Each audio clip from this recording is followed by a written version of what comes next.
X-Men number 4. Hickman and you. Um, we go to the UN.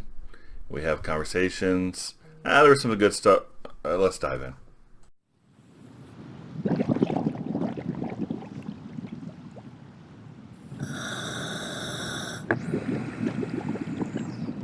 Welcome back to Long Box Diving, where we explore comics and story arcs pulled from the long box, and we are talking about X-Men number 4. Yeah, it was. It was okay. Up front, the art's good. Always does a good job. Hickman. Yeah, it's a slowed down. It's a slowed down comic. There's not a lot of action in it, and basically, the X-Men just make a statement to the world of who they are and what they're going to do. I don't know. I don't know how I feel about it yet. It was okay. It had some good moments, but all right. So getting into it, we start out with this like news agency giving a report that they're having this summit, and the X-Men show up. It was cool them exiting the jet of some sort. This whatever this jet is. We got Gorgon there with his two blades. The first time we've seen Gorgon in the new Dawn of X storyline. We see Magneto in his white suit.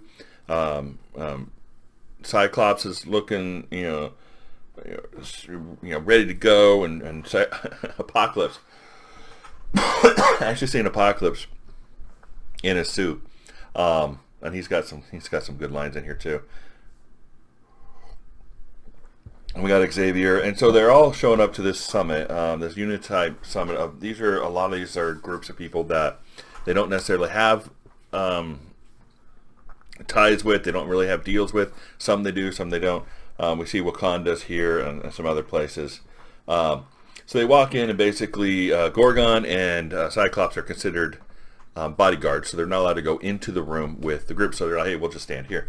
And it's a good scene where the guy's like, you need to give up your swords, right? And Gorgon's like, the problem is that you look at me and you think the blade is the weapon. Good line. So they go in, and they're actually sitting in this huge dining area. They're going to have some meat and vegetable. They're having dinner, right? So basically, this whole comic, except for little sides, is about dinner. And the conversation they have around having dinner is very here's who we are, here's what we're going to do, here's what's happening, and how we're going to respond to those things. So, and from here we have Charles Xavier, Magneto, and Apocalypse are all there. We see the Wakanda attaché, Chinese ambassador, the U.S. ambassador. We have somebody from Brazil who's an academic, somebody from Italy who's in business, Switzerland in business, and India who's in business. So you have a different group of people: ambassadors, attachés, leaders of the country, businessmen, academics are all kind of here. And basically, they toast to peace. They're saying with their mouth, we want peace. But we all know what happened in X-Force. We all know what happened where they shot Xavier. Humankind is attacking X-Force, and they've done it 2 more times that we know of. So there is a silent war going on. And even though they're saying we want peace with their mouth, there are things happening. So there's good here. It says somebody asks Apocalypse, should I call you In Sabah or Master Nur? And he goes, I am Apocalypse. My other names are not fit for you to utter. Hey, what a prick. Right? All right, so then we see these group of military style men hiding in a hallway or somewhere else, and they've got these things on their head, and guys like itching it, and he says, hey, you didn't take that off because that's a psychic dampening thing. And Xavier's like, hey, Gorgon and Cyclops, there are men above and below us right now who are intending to attack us. So would you go ahead and go take care of that? And the whole time, they're still going on with this conversation. And it's like Magneto here. It's like, we've been very clear about all of that. Because she asks, and what is the end game? Because we've been very clear. There's no subterfuge. We're not trying to hide anything. We're telling you straight up what the end game is. I believe in an adaptation. You might even say it's my religion. And if that's not enough, I honestly don't know what comfort I can give you everyone needs to know, it needs to accept that the new normal is Krakoa. We are here. We're going to stay here. And we've been very clear about this is what our plans are. What, you know, I don't understand what you don't understand. And at the same time, we get this conversation is going on about Frost and going into the different countries and into different borders and doing different things. And they're like, you're hiding on your island, blah, blah, blah. And Apocalypse is like, does it look like we're hiding? Apocalypse lines are just great. He just fits in. We see Scott in between the panels. He's going down and he sees all the military guys. And they're pointing guns in, right? And then and like Magneto's going, I'm not an expert, but I do know enough about them to say that you're wrong. So they're saying these drugs, what we think about the drugs is they're actually being used to hook people, and they are not going to be as effective if they stop taking them, and they have to continue taking them. So and he goes, well, and Magneto's like, my experience is telling you you're wrong. You're wrong. That's not what we're trying to do. And then at the same time, we see, you know, Cyclops is lighting up his beams. He's hitting people left and right. And Magneto says, hey, armaments, universal debt, and planned adolescence, or obsolescence. Are these not the things, the three pillars of Western prosperity? And then they all talk about, oh, that's from this author. He did this, blah, blah, blah, blah, you know, the intellectual stuff. Yeah, he can quote stuff from people. So basically, it's, you know, one of the ways that we can beat humankind is become richer than humankind. And then we can actually buy and sell and do the things that we need to do to actually, you know, take control of you. We can take control of you economically. And this is not a hidden secret. There are people that are trying to do that. Take control of things economically by subterfuge with money. And it can be handled. And it's not a bad military tactic. But at the same time, we see Cyclops just going through and just, you know, taking out everybody and everything. And they're like, well, somebody said something about, you know, why should we care what happened at the end of the Bronze Age? And Apocalypse is like, I was alive then, and you should care.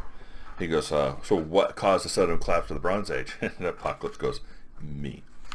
All the way through this, Apocalypse is probably one of my favorite parts. His one-liners here and there, just the things he's just kind of inserting in there.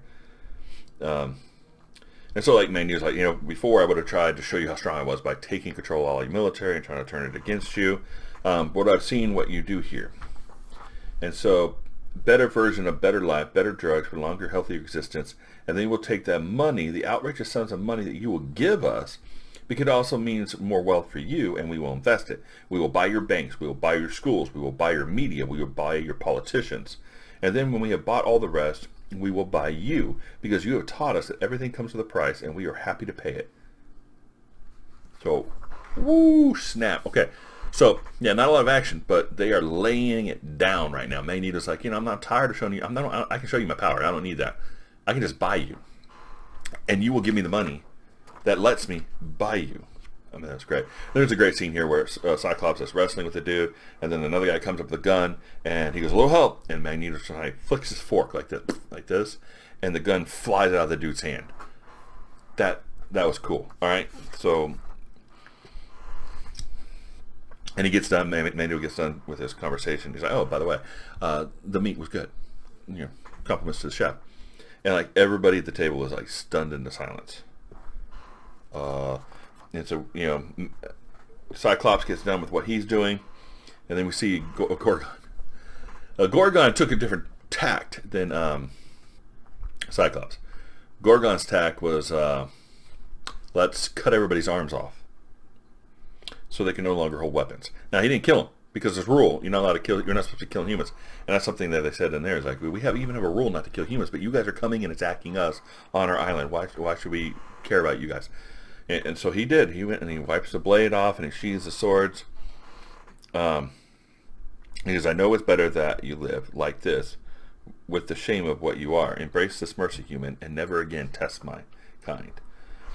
I was pretty cool. I mean, brutal, but cool. And so we have this in here. We're going, hey, dude, why do you keep touching your ear? They're not coming. We went ahead and took care of them. And then, you know, and they're like, what are you talking about? We cannot trust them. How long do you think until somebody blinks and this peaceful detente disappears. A month? Professor Xavier's like, a month. 1 month. That's all it took for you to send people to Krakoa to kill me. And they show this, his helmet with the bullet hole. We didn't send anybody to kill you. Humankind did. Humankind sent somebody to kill us, and that was your job, to keep your people out of our land, and you didn't. And Xavier said, do you think I've completely given up on my dream of mutants and humans coexisting peacefully? Do you think I don't love you? Because I do. I do, and I want you to always remember that. Someone once told me that I've spent my whole life dreaming the wrong dream, and I'll admit the last month has been something of an education. But there's a small part of me that will never stop believing in that dream. There's a part of me that will never stop believing in you. But it only took 1 month before you tried to kill me, and you're going to try again, weren't you? You have people hiding up above and down below to come to take care of us. And he goes, the same way I always have. If you want to be angry, if you want to lash out because you are claiming what is rightfully yours, and so be it. Just know, it's the last time it ends like this. So he goes, this is the last time we're coming to you peacefully saying, okay, knock it off. We've told you what our plan is. We're going to take control of you. We're going to buy everything and take control of you. And stop fighting back. And stop coming at us and attacking us. Kind of like, what do you expect them to do? You just told them that you're going to buy them and ruin them, and now you're telling them don't attack us for that. You kind of have to. I don't know. You kind of have to. Something's going to have to break here, and so they're basically saying we're going to take care of this problem. We had good teachers on how to take care of this, and we will take care of the problem. So if you attack us again, it won't end peacefully. We won't have a summit. We won't be sitting around a dinner table having steak. We will just take care of the problem. Now, in the end, there's one of the things where, all right, so it wasn't so much we want to live peacefully as mutants. We want to live and leave us alone. We said we will take over you, is what they said. We will buy you out. We will buy your churches, we'll buy your people, buy your politicians, buy your hospitals. We will buy everything out. You will owe everything us, and we will have dominion over you. And you need to stop attacking us and fighting back. I think it's imperative that humankind fight back to that, because why would you let some other come in and just buy you out, take over you, and take control of you, and you have no say in it? Just don't fight back. That seems kind of odd. So otherwise, it was a pretty good issue. There wasn't a lot of action. There were some good action pieces in it. There was good statements in it, and there was a lot of good information or like policy, which is like we just set policy here. What's going to happen. So it's like a whole issue of foreshadowing. We're about to go to war. This is the last peaceful meeting we have. We're about to go to war. Interesting, not super active, but interesting. So it didn't lose any spots for me in my group of Donovax books, but it didn't really gain anything yet because I like action a lot. These are kind of just those filler issues that kind of just set the stage. So it was okay. And so it is a recommend. Right now it is a recommend. And if you liked this review, please like and subscribe, and we'll see you next time here in the Long Box.